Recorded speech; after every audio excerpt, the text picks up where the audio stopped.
नमस्ते। आज बात करते हैं कल्कि की मशहूर कहानी द टाइगर किंग की। ये एक ऐसी कहानी है जो हंसाते हंसाते सत्ता और घमंड पर बहुत गहरी चोट करती है। तो कहानी एक बहुत पुराने और बड़े सवाल से शुरू होती है। क्या कोई इंसान अपनी किस्मत को बदल सकता है? हमारी कहानी का जो राजा है ना, वो ठीक यही करने की ठान लेता है। अब देखिए, हमारी कहानी के हीरो यानी प्रतिबंधपुरम के महाराजा, उसके लिए ये कोई फिलोसॉफिकल डिबेट नहीं थी। ये तो भाई जिंदगी और मौत का सवाल था, और इस सवाल के सेंटर में था एक टाइगर। तो चलिए कहानी की शुरुआत से शुरू करते हैं। इसकी पूरी बुनियाद टिकी है एक शाही भविष्यवाणी पर। एक ऐसी भविष्यवाणी जो राजा के पैदा होने के सिर्फ 10 दिन बाद ही उसकी किस्मत लिख देती है। मतलब सोचिए, राजकुमार पैदा हुआ और उसके साथ ही उसकी मौत का तरीका भी बता दिया गया। ज्योतिषियों ने कह दिया कि इसकी मौत एक टाइगर के वजह से होगी, और बस यही एक लाइन उसकी पूरी जिंदगी का रास्ता तय करने वाली थी। तो जब राजकुमार को यह पता चला तो उसने क्या किया? क्या वो डर गया? अरे बिल्कुल नहीं। उसने तो इसे एक चैलेंज की तरह लिया और एक ऐसी कसम खाई जो बहुत घातक साबित हुई। अपने घमंड और गुरूर में उस नौजवान राजा ने सीधा अपनी किस्मत को ही चैलेंज कर दिया। उसने ऐलान किया कि वो एक दो नहीं बल्कि पूरे 100 टाइगर्स को मारेगा और इस भविष्यवाणी को गलत साबित करके ही रहेगा। और जानते हैं, वो लगभग कामयाब हो भी गया था। राजा अपने इस जुनून में ऐसा खोया कि उसने एक के बाद एक 99 टाइगर्स का शिकार कर डाला। वो अपनी मंजिल से सिर्फ एक कदम दूर था। लेकिन इस पागलपन की कीमत क्या चुकानी पड़ी? पहली बात तो ये कि उसके अपने राज्य में बाघ ही खत्म हो गए, विलुप्त हो गए। और जब टाइगर नहीं बचे तो उसने सिर्फ शिकार करने के लिए एक ऐसी राजकुमारी से शादी कर ली जिसके राज्य में बहुत सारे बाघ थे। और इस सबके बीच उसके अपने राज्य का क्या हुआ, अपनी प्रजा का क्या हुआ? सब कुछ नजरअंदाज कर दिया गया। 99 टाइगर्स मर चुके थे। अब सारी कहानी आकर टिक गई थी 100वें टाइगर पर। वो एक टाइगर जो या तो राजा को हमेशा के लिए जिता देता या फिर उसकी मौत की वजह बनता। अब 100वां टाइगर मिलना भी मुश्किल हो गया था।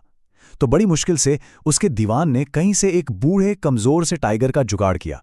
राजा ने दूर से ही निशाना लगाया, गोली चलाई और वो जानवर वहीं ढेर हो गया। उस वक्त राजा की खुशी का तो कोई ठिकाना ही नहीं था। उसे लगा, वाह, मैंने अपनी जिद से किस्मत को भी हरा दिया। लेकिन असलियत तो कुछ और ही थी। गोली निशाने पर लगी ही नहीं थी। वो बेचारा बूढ़ा टाइगर तो गोली की आवाज से ही डर के बेहोश हो गया था। और बस यहीं से कहानी में आता है एक जबरदस्त ट्विस्ट। राजा जिसे अपनी सबसे बड़ी जीत मानकर जश्न मना रहा था, असल में वही उसकी सबसे बड़ी गलती थी। जरा इस कंपैरिजन को देखिए।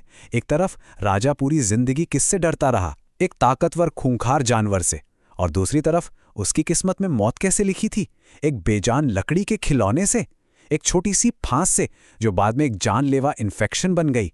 कमाल की विडंबना है ना?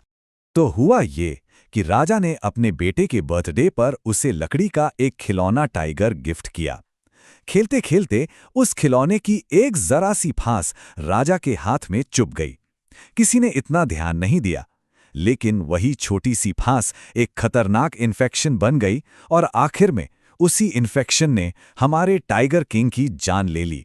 तो क्या ये कहानी सिर्फ एक राजा की बदकिस्मती के बारे में है? नहीं, बिल्कुल नहीं। राइटर कल्कि का असली निशाना कहीं और था। वो इस कहानी के जरिए समाज और पावर पर एक बहुत गहरा सटायर, एक व्यंग्य कर रहे थे। अब ये सटायर या व्यंग्य होता क्या है? ये असल में हंसी मजाक या कहानी के पर्दे के पीछे से किसी बड़ी गंभीर बात पर चोट करना होता है। और द टाइगर किंग तो इसका एक परफेक्ट एग्जाम्पल है। तो ये कहानी सिर्फ एक राजा के घमंड पर नहीं बल्कि उस पूरे सिस्टम पर चोट करती है जहां शासक अपनी प्रजा को भूलकर बस अपने शौक पूरे करते हैं। राजा का ये शिकार का जुनून उस दौर के बहुत से असली महाराजाओं जैसा ही था, जो अपनी जनता को छोड़कर ब्रिटिश अफसरों को खुश करने में लगे रहते थे। साथ ही ये कहानी दिखाती है कि कैसे इंसान ने पर्यावरण को तबाह किया है। और आखिर में ये वही बड़ा सवाल उठाती है, क्या हम सच में अपनी किस्मत से लड़ सकते हैं? और आखिर में कहानी हमें इसी एक सोच के साथ छोड़ जाती है। राजा ने 100 असली टाइगर तो मार दिए, लेकिन 100वें टाइगर ने, भले ही वो लकड़ी का था, अपना काम कर दिया। भविष्यवाणी सच हो गई। तो सवाल यही है कि राजा की मौत उसकी नियति थी या फिर उसके अपने ही अहंकार का नतीजा?